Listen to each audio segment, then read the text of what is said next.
الحمدللہ رب العالمین والصلاة والسلام علی محمد الامین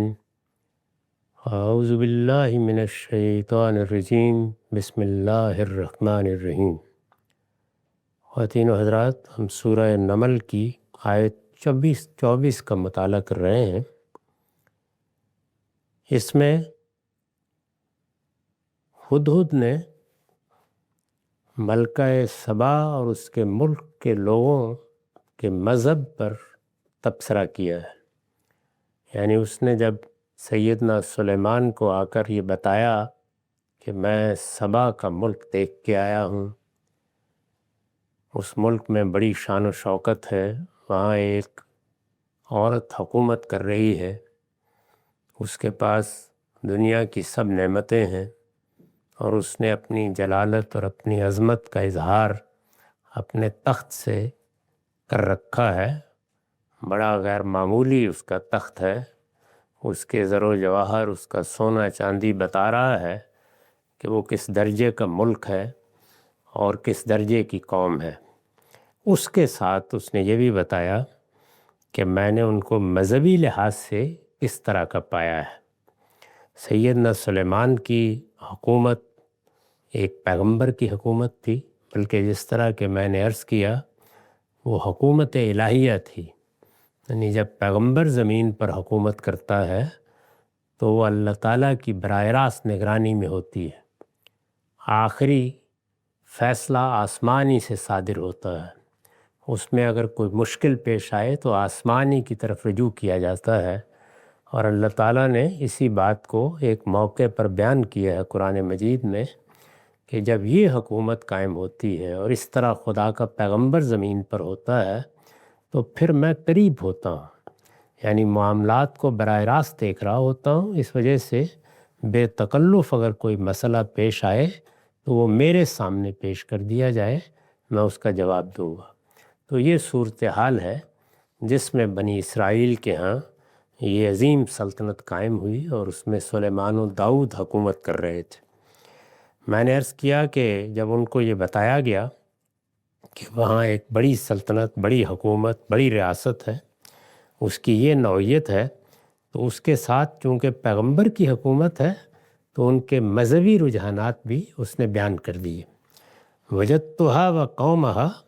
یسجدون للشمس من دون اللہ، یعنی جس طرح اس وقت کی دنیا میں ظاہر ہے کہ جس طرح میں نے عرض کیا کہ یہ کم و بیش 1100 قبل مسیح کا زمانہ ہے، تو اس نے بتایا کہ جس طرح باقی قوموں میں کسی نہ کسی دیوتا کی پرستش ہو رہی ہے، لوگوں نے شرک کو مذہب کے طور پر اختیار کر رکھا ہوا ہے، صدیوں تک یہی صورتحال رہی ہے۔ پیغمبروں کو سیدنا نوح کے زمانے میں قرآن بتاتا ہے کہ اسی کا مقابلہ کرنا پڑا ہے۔ لوگ شرک اور بدعت، یہی دو چیزیں ہیں جن میں غیر معمولی کشش محسوس کرتے ہیں اور پھر اسی کو اپنا مذہب بنا لیتے ہیں۔ تو ان لوگوں نے سورج دیوتا کو اپنے لیے یہ حیثیت دے رکھی ہے، چنانچہ اس نے بیان کیا کہ وہ اللہ کے سوا سورج کو سجدہ کرتے ہیں۔ یعنی حسن تعجب سے بیان کیا کہ اللہ پروردگار عالم کے سامنے سر جھکنے چاہیے، ہمارا خالق وہ ہے، اور اس نے یہ اعلان کر رکھا ہے کہ لہ الخلق والامر، نہ خلق میں کوئی اس کا شریک ہے، نہ اس کے حکم میں کوئی اس کا شریک ہے۔ ان لوگوں نے یہ حیثیت سورج دیوتا کو دے رکھی ہے۔ میں نے پچھلی نشست میں یہ واضح کیا تھا کہ سورج دیوتا کو ذات باری کے مظہر کی حیثیت سے مانا جاتا تھا۔ یعنی جس طریقے سے ہم پیغمبروں کے بارے میں بعض اوقات یہ رائے قائم کر لیتے ہیں کہ ان کے ساتھ کوئی خصوصی اختیارات کا یا علم غیب کا معاملہ ہوا ہے، اسی طرح کا معاملہ بعض ہستیوں کے اس تصور کے بارے میں بھی دنیا کی تاریخ میں ہوتا رہا ہے۔ اس میں سیدنا مسیح کی مثال تو بالکل ہی واضح ہے، اور اس وقت تک بھی دنیا میں ہزاروں، لاکھوں، بلکہ کروڑوں لوگ ہیں جو ان کو یہی حیثیت دیتے ہیں کہ ان کی شخصیت میں ذات باری کا ظہور ہوا ہے، یعنی ذات باری کی تجسیم ہوئی ہے۔ جب دنیا کے ساتھ اس پروردگار نے معاملہ کرنا چاہا ہے تو وہ چونکہ جسم جسمانیت ان سب چیزوں سے پاک ہے، تو پھر اس نے ہم انسانوں کی رعایت کرتے ہوئے ایک انسان کو اپنے لیے گویا ایک جسم کے طور پر اختیار کیا ہے، اور اس طرح سے وہ اس کے اوتار کی حیثیت رکھتے ہیں۔ ہندوؤں کے ہاں بھی یہی چیز ہے، ان کے ہاں بھی وہ یہ بتا رہا ہے کہ سورج دیوتا کو یہ حیثیت دی گئی ہے، اور جب وہ ذات باری کا اوتار ہے، جب سورج کی یہ حیثیت مان لی گئی ہے تو پھر سجدہ اس کے سامنے کیا جائے گا، اور سورج کے سامنے یہ سجدہ صدیوں تک ہوا ہے۔ بڑی بڑی قوموں نے سورج کو اسی طریقے سے پوجا ہے، ایک لمبے عرصے تک انسان یہی خیال کرتا رہا ہے۔ چنانچہ اسی کا لحاظ کرتے ہوئے ہمارے ہاں یہ بات طے کر دی گئی ہے کہ سورج کے طلوع کے وقت اور سورج کے غروب کے وقت ہم ذات باری کے سامنے بھی سجدہ ریز نہیں ہوتے، تاکہ کوئی مشابہت پیدا نہ ہو جائے۔ ایک لمبے عرصے تک یہ صورتحال چونکہ رہی تو مسلمانوں کو اس سے روک دیا گیا ہے کہ ان دو اوقات میں نماز نہ پڑھی جائے، سجدہ نہ کیا جائے، تاکہ اس طرح کی کوئی بدعت یا اس طرح کا کوئی شرک کسی جگہ سے اپنے لیے کوئی رخنہ تلاش کر کے دوبارہ دین میں نہ درائے۔ تو اس نے بتایا کہ وہ سجدہ کرتے ہیں، اور دوسری بات یہ کہی کہ وَزَيَّنَ لَهُمُ الشَّيْطَانُ أَعْمَالَهُمْ، شیطان نے ان کے اعمال ان کے لیے خوشنما بنا دیے۔ میں نے یہ عرض کیا کہ جو لوگ کسی واقعی برائی کا ارتکاب کرتے ہیں، جیسے مثال کے طور پر بدکاری ہے، چوری ہے، کسی کے خلاف کوئی اقدام کرنا ہے، کسی کا مال لے لینا ہے، کسی کے آبرو پر حملہ آور ہو جانا ہے، ان چیزوں کو کوئی دنیا کا شخص خوشنما نہیں بنا سکتا، یعنی یہ شیطان کے بس کی چیز ہی نہیں ہے، یہ برائی ہے، ان پر انسانی نفس گواہی دیتا ہے۔ یہی چیز ہے جس کو عربی زبان میں منکر کے لفظ سے تعبیر کیا جاتا ہے، یعنی ایسی برائیاں جن کے بارے میں انسانی فطرت کا فتویٰ ہی کافی ہے، ان کے لیے کسی پیغمبر کی بھی ضرورت نہیں ہے۔ تو کسی آدمی کے یہ پس میں نہیں ہے کہ وہ ان چیزوں کو خوشنما بنا دے، ان کو گوارا کیا جاتا ہے، یا ان کے بارے میں یہ استدلال کیا جاتا ہے کہ انسان کی کمزوری ہے، اس میں حرج کی بات کیا ہے۔ ان سے متعلق یہ استدلال نہیں ہوتا کہ یہی اصل چیز ہے، انہی کو اختیار کرنا چاہیے۔ یعنی اب دنیا میں لوگ اٹھ کھڑے ہوئے ہیں اور وہ یہ کہتے ہیں کہ چوری سے بہتر پیشہ کیا ہو سکتا ہے، یہ ممکن نہیں ہے۔ یعنی انسانی فطرت اپنے خلاف یہ اقدام نہیں کر سکتی، لیکن شرک اور بدعت یہ دو چیزیں ایسی ہیں کہ جس میں یہ نہیں ہوتا کہ انسان جب ان کو اختیار کرتا ہے تو برائی سمجھ کے اختیار کرتا ہے، ان کے لیے برائی کے داعیات انسانی فطرت میں موجود ہی نہیں ہیں، ان کو اچھا بنانا پڑتا ہے۔ یعنی شرک کی کوئی ایسی تعبیر، بدعت کی کوئی ایسی صورت کہ وہ خوشنما بن جائے، تو وہ خوشنما کیسے بنے گی؟ اس کے اندر کوئی دینی حسن پیدا کیا جائے، اس سے کوئی دینی فوائد وابستہ کیے جائیں، اس کے بارے میں ایسے تصورات پیدا کیے جائیں جو انسان کو اس کے دینی جذبے کے لحاظ سے متوجہ کرنے کا باعث بنے۔ تو شرک اور بدعت اس کے بغیر اپنے پاؤں پر کھڑے نہیں ہو سکتے۔ اس کو قرآن مجید نے یہاں تزیین سے تعبیر کیا ہے، وَزَيَّنَ لَهُمُ الشَّيْطَانُ أَعْمَالَهُمْ، یعنی ان کے ہاں جو برائی آئی ہے وہ شرک اور بدعت کے راستے سے آئی ہے، اور اس طرح شیطان نے ان کے اعمال کو، ظاہر ہے کہ شرک میں بھی کوئی اعمال ہوں گے اور بدعت میں بھی کوئی کام کیا جائے گا، شیطان نے ان اعمال کو، یعنی جو اصل میں برائی ہے، اگر شرک ہے تو اپنی اصل میں برائی ہے، بدعت ہے تو اپنی اصل میں برائی ہے، شیطان نے ان کو خوشنما بنا دیا۔ یعنی لوگ انہی چیزوں کو اچھا سمجھ کے کر رہے ہیں، ان کے بارے میں کتابیں لکھی جا رہی ہیں، ان کے بارے میں تقریریں ہو رہی ہیں، خطبات دیے جا رہے ہیں، اور ان کے بارے میں یہ بتایا جا رہا ہے کہ دین کی تو اصل خدمت یہی ہے، اور دین کا جذبہ انہی سے پیدا ہوتا ہے، اور دینی حقائق کے ابلاغ کرنے کا اس سے بہتر ذریعہ کیا ہو سکتا ہے۔ تو یہ استدلال ہے جس سے پھر برائی خوشنما ہو جاتی ہے، اچھی لگنے لگ جاتی ہے۔ تو شرک اور بدعت پر یہ قرآن مجید نے بڑی خوبصورت تعبیر اختیار کی ہے کہ ان کو شیطان تزیین کر کے، اچھا بنا کے، خوشنما بنا کے پیش کرتا ہے، اور جب خوشنما بنا کے پیش کرتا ہے تو وہ جو انسانی فطرت کے اندر اللہ تعالیٰ نے ایک الارم رکھا ہوا ہے برائی کے بارے میں، وہ کند ہو جاتا ہے، وہ بولنا بند کر دیتا ہے۔ یعنی اس خوشنما چیز کو جیسے پیش کیا گیا ہے انسان اسی طرح قبول کرنا شروع کر دیتا ہے، اور جب قبول کرنا شروع کرتا ہے تو پھر وہ اس کی شان میں قصیدے پڑھتا ہے، منقبتیں لکھتا ہے، پھر وہ سب کچھ ہونا شروع ہو جاتا ہے جو اصلاً اللہ پروردگار عالم کے لیے ہونا چاہیے۔ تو اگر آپ غور کر کے دیکھیں تو ایک تو یہ براہنہ چیزیں ہیں، مثال کے طور پر سورج کی پرستش ہو رہی ہے، بظاہر اس وقت کسی آدمی کو کہیے تو وہ اس کو ایک احمقانہ بات کہے گا، لیکن ایک لمبے عرصے تک انسانوں کے لیے یہ چیز خوشنما ہو گئی، ان کو قابل قبول محسوس ہوئی، اور انہوں نے مندر بنائے، شماس دیوتا کے مندر کبھی آپ دیکھیے تاریخ میں کس کس درجے میں تزئین کر کے بنائے گئے، اور کس طرح سے لوگ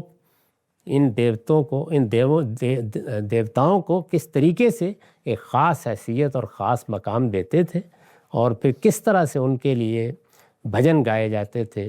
کس طرح سے ان کی پرستش کے آداب مقرر کیے جاتے تھے، اس کے لیے کیسی غیر معمولی رسوم ادا کی جاتی تھیں، وہ اس وقت بھی جن قوموں میں اس طرح کی چیزیں موجود ہیں ابھی ختم نہیں ہوئیں۔ کروڑوں لوگ ہیں دنیا میں جو اس طرح کی چیزوں کو اسی طرح، یعنی جیسے قرآن نے بیان کیے، اختیار کیے ہوئے ہیں، ان کو جا کے دیکھا جا سکتا ہے۔ تو ہمارے ہاں بھی ایسا نہیں ہے کہ مسلمان امت اس سے خالی رہ گئی، اس میں بھی بدعات کو، شرک کو اسی طرح تزئین دی گئی ہے،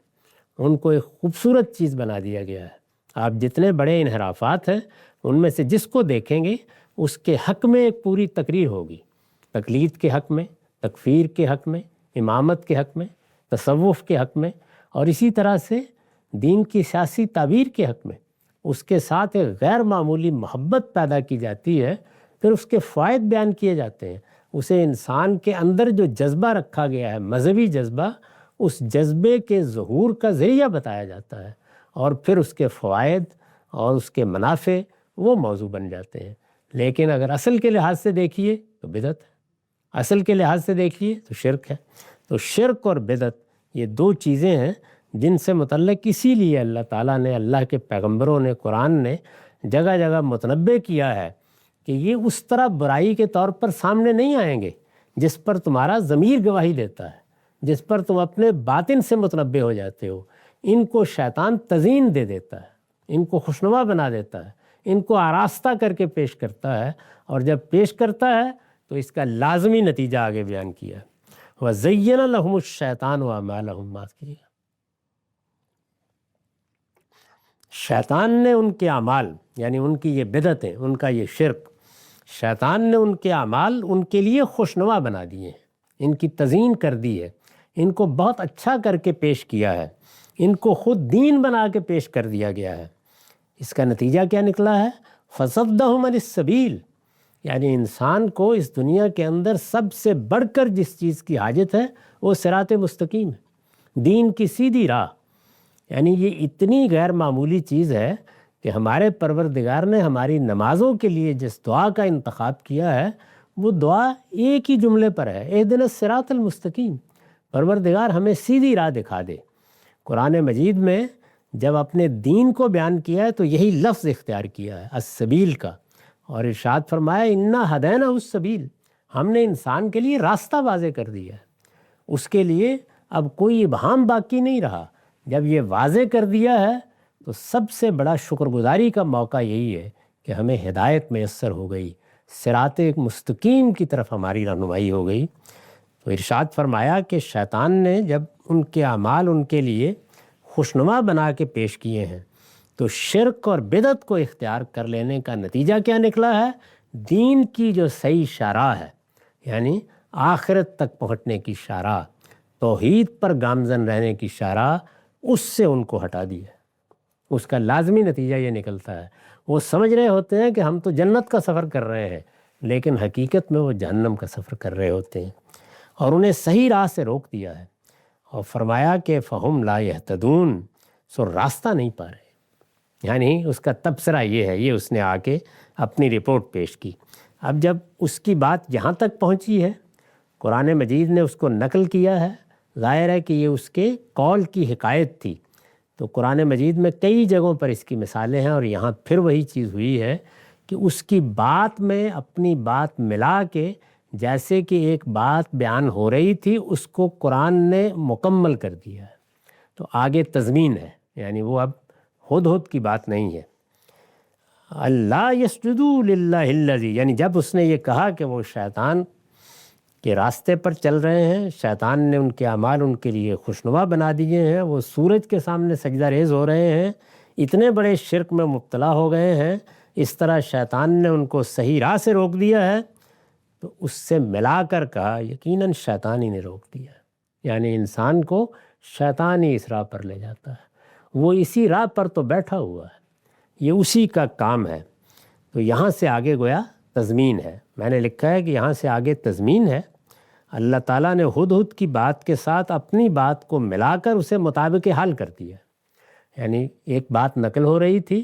ظاہر ہے کہ جب کوئی انسان بات کرتا ہے تو وہ اپنی بات کو اپنے لحاظ سے مکمل کر دیتا ہے، اس کے اگر کوئی مضمرات ہوں گے یا نتائج ہوں گے یا اس کو مزید توضیح کی ضرورت ہے تو قرآن مجید نے یہ طریقہ جگہ جگہ اختیار کیا ہے کہ اس میں اللہ تعالیٰ اپنی بات آگے ملا دیتے ہیں، اس کو تضمین کہا جاتا ہے۔ تو یہاں تضمین ہوئی ہے، اس کی متعدد مثالیں پیچھے گزر چکی ہیں۔ استاذ امام کے الفاظ میں ما تخفون و ما تعلنون کے صیغہ ہے خطاب ہدہد کی زبان سے بالکل ناموزوں ہیں، یہ اللہ تعالیٰ ہی فرما سکتا ہے، یعنی کیسے معلوم ہوتا ہے کہ یہ تضمین ہے؟ شان کلام بتا دیتی ہے، بات کی نوعیت بتا دیتی ہے کہ یہ بات اب ہدہد کی زبان سے صادر ہو نہیں سکتی۔ تو اس تضمین کو اب ہم دیکھتے ہیں۔ فرمایا یقیناً شیطانی نے روک دیا ہے، کس چیز سے روک دیا ہے؟ اللہ اسجدوا للہ، یعنی اللہ کو سجدہ کرنا تھا،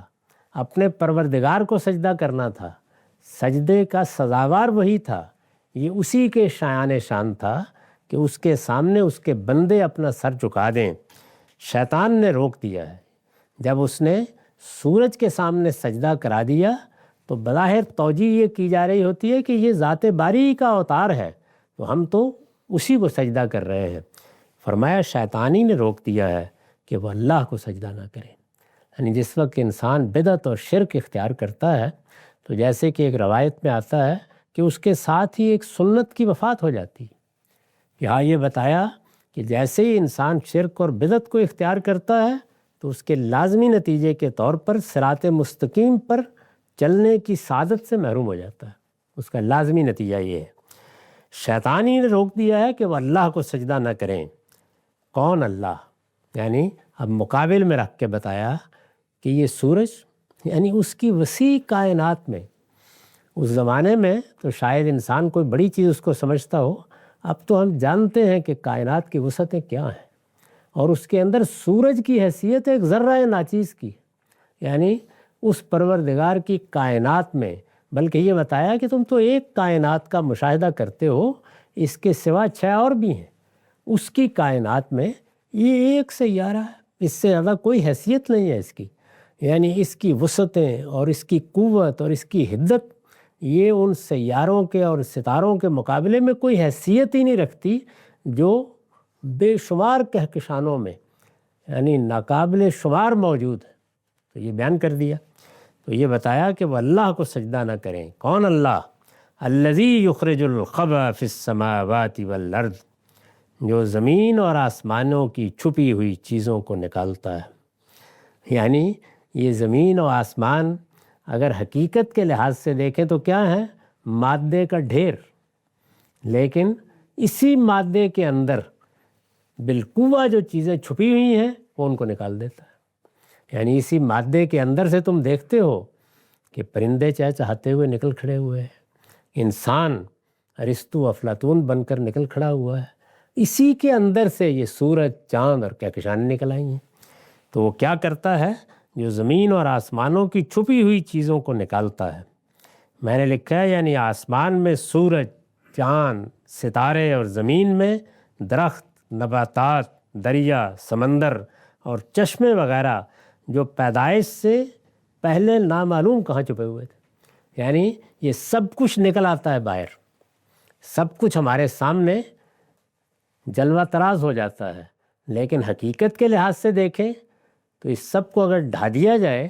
تو اس کائنات میں ایک ذرے کی کمی نہیں ہوتی، وہی مادے کا ڈھیر وجود میں آ جاتا ہے۔ وہ ایک سمت میں دیکھیے تو مادہ، دوسرے پہلو سے دیکھیے تو انرجی، اور اگر آپ اس کو ظہور کے لحاظ سے دیکھیے تو دیکھیں ایسے ہی لگتا ہے کہ جیسے کسی نے اپنے دامن میں یا اپنے پیٹ میں یہ سب کچھ چھپا رکھا تھا وہ نکال کے باہر ڈال دیا۔ تو سورج کو دیکھو، چاند کو دیکھو، ستاروں کو دیکھو،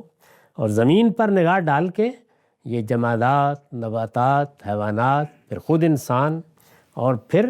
ان جمادات و حیوانات کے اندر جو کرشمے دکھائے ہیں یہ سب کہاں سے نمودار ہوئے ہیں؟ یہ انہی زمین آسمان کے اندر سے نکال کے اس نے نمایاں کر دی ہیں۔ تو فرمایا وہ پروردگار، یعنی اس کی نکالی ہوئی چیزوں کو، مادے کے ڈھیر سے جو چیزیں وہ برآمد کر کے پھینک دیتا ہے، اس کو خدا بنا کے بیٹھ گئے ہو، اس کو شریک بنا رہے ہو۔ وہ اللہ کو سجدہ نہ کریں جو زمین اور آسمانوں کی چھپی ہوئی چیزوں کو نکالتا ہے اور جانتا ہے جو کچھ تم چھپاتے ہو اور جو کچھ ظاہر کرتے ہو۔ یعنی وہ چھپی ہوئی چیزوں کو نکال کے باہر ڈال دیتا ہے، اور تم انسان کی حیثیت سے یہ خیال کرتے ہو کہ یہ تو سب کچھ ہمارے اندر، ہمارے باطن میں ہے، اس کو کون جان سکے گا؟ وہ ظاہر کو بھی جانتا ہے اور وہ باطن کو بھی جانتا ہے۔ تو کیا چیز ہے کہ جو اس کی گرفت سے باہر ہے؟ کیا چیز ہے کہ جو اس کی قدرت سے ماورا ہے؟ کیا چیز ہے جس کو اس کی حکمت کسی بھی پہلو سے نظر انداز کرتی ہے؟ اس نے جو کچھ نکالا ہے نکال دیا ہے، وہ جب چاہے گا اس کو سمیٹ لے گا۔ اس پروردگار کو سجدہ نہیں کرتے ہو اور اس کے بجائے سورج کو، چاند کو، اجرام فلکی کو، ان کو سجدہ کرتے ہو۔ تو اس کے ساتھ ملا کے گویا سخت تنبیہ فرمائی کہ یقیناً شیطان ہی روکتی ہے، شیطان ہی ایسی حماقت کرا سکتا ہے کہ وہ اللہ کو سجدہ نہ کریں جو زمین اور آسمانوں کی چھپی ہوئی چیزوں کو نکالتا ہے اور جانتا ہے جو کچھ تم چھپاتے اور جو کچھ ظاہر کرتے ہو۔ اللہ لا الہ الا ہو رب العرش العظیم، اللہ کہ اس کے سوا کوئی معبود نہیں، وہی عرش عظیم کا مالک ہے۔ رسالت مآب صلی اللہ علیہ وسلم نے جو اسوہ ہمارے لیے قائم کیا وہ یہ ہے کہ قرآن مجید میں جب کوئی بات کہی جاتی ہے اور قرآن مجید سنا جائے یا قرآن مجید پڑھا جائے تو ایک زندہ کتاب کی حیثیت سے اس کو سنا جانا چاہیے، پڑھا جانا چاہیے۔ تو انسان کا کام یہ ہے، یا ایک بندہ مومن کا کام یہ ہے کہ وہ رسپونڈ کرے۔ آواز آئی ہے پروردگار کی طرف سے،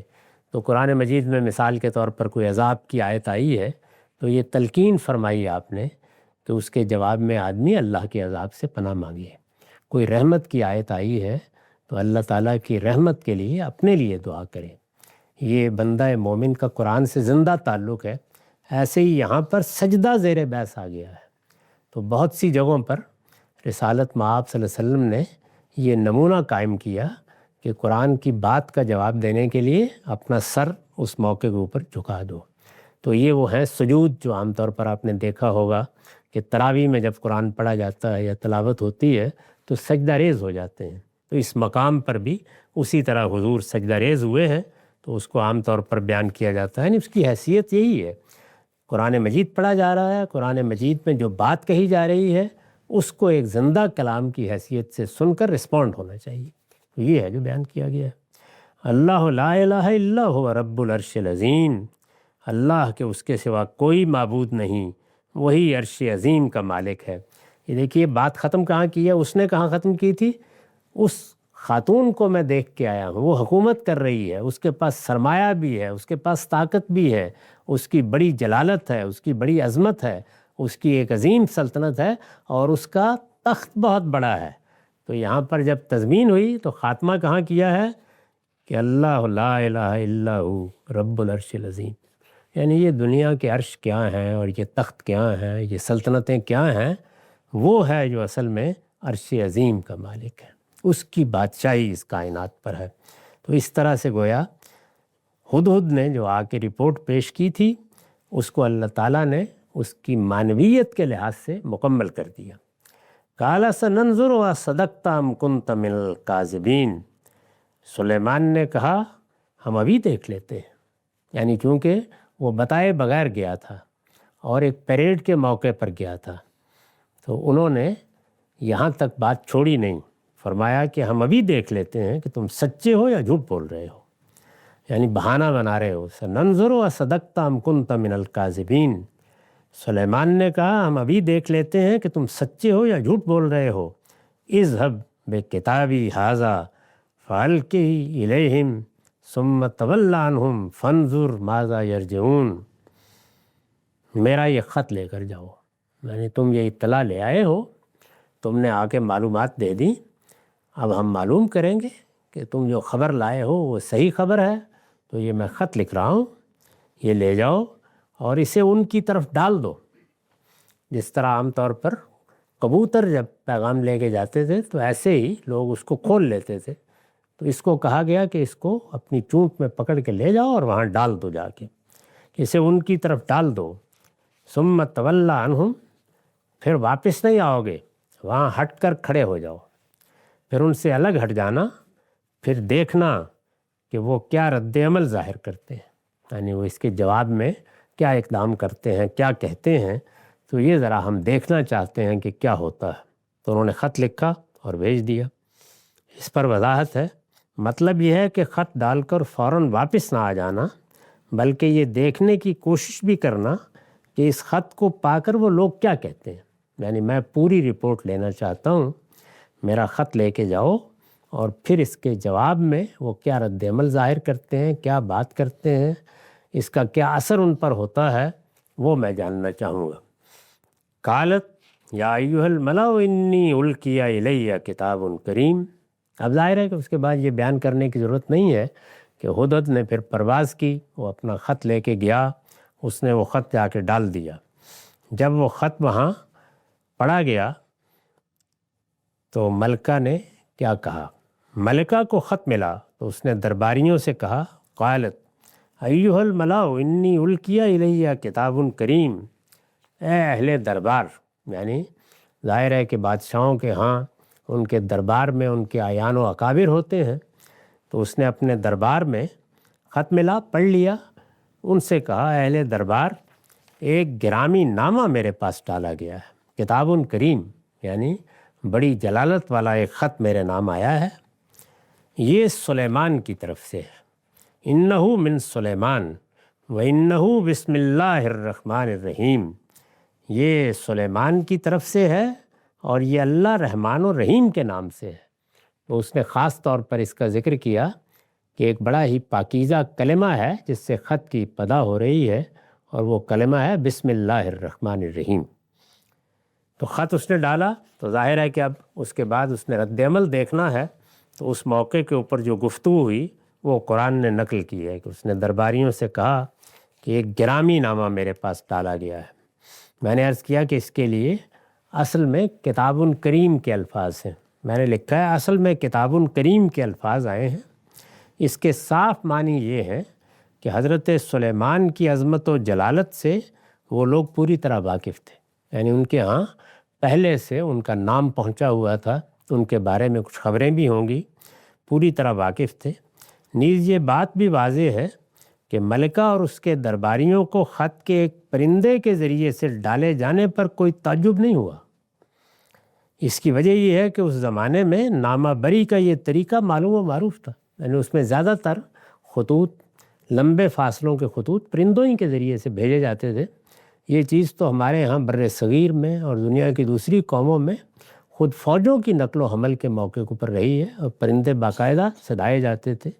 اس میں مختلف موقعوں پر بڑے اہم پیغام اسی طرح سے بھیجے گئے ہیں، تو انہیں بھی کوئی تعجب اس معاملے میں نہیں ہوا۔ اس کے ساتھ اس نے یہ بھی بتا دیا کہ یہ سلیمان کی طرف سے ہے۔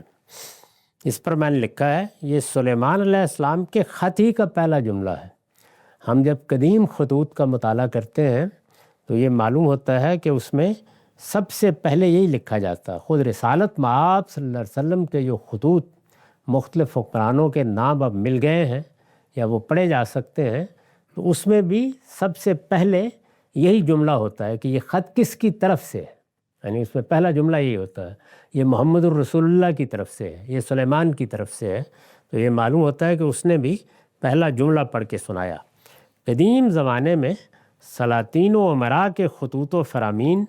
اسی طریقے سے مرسل اور مرسل الیہ کے نام سے شروع ہوتے تھے، یعنی اس میں پہلا جملہ ہی عام طور پر یہی ہوتا تھا کہ یہ خط فلاں کی طرف سے فلاں کی جانب لکھا گیا ہے، اس کے بعد آگے بات ہوتی تھی۔ تو پہلا جملہ یہ تھا کہ یہ سلیمان کی طرف سے ہے اور یہ اللہ رحمان و رحیم کے نام سے. یہ سرگزشت بھی جاری ہے، وقت ختم ہو گیا. اقول قولی ھذا واستغفر اللہ لی ولکم ولسائر المسلمین.